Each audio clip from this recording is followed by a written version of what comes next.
The verse I'm going to be talking about today is Matthew 23:12, and it reads, "For those who exalt themselves will be humbled, and those who humble themselves will be exalted." This is a simple message, but I want to share it with you today. The world says that you should always be proud of yourself and says that you should be proud of your abilities and that you can be independent and not rely on anybody. But the Bible says we should always humble ourselves so we can follow God's will for our lives and make His purposes more important than ours.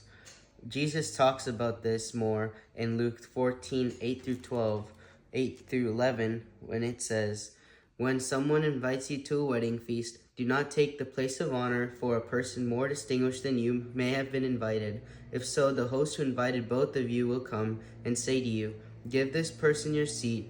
Then, humiliated, you will have to take the least important place. But when you are invited, take the lowest place, so that when your host comes, he will say to you, 'Friend, move up to a better place.' Then you will be honored in the presence of all the other guests. For all those who exalt themselves will be humbled, and those who humble themselves will be exalted."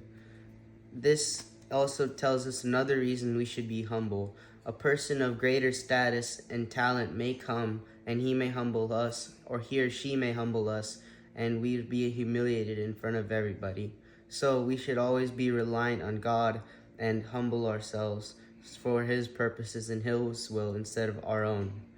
So in conclusion, being humble is important because we submit ourselves to God's purpose and His will in our life, rather than trying to be independent with ourselves and proud of ourselves in our own lives.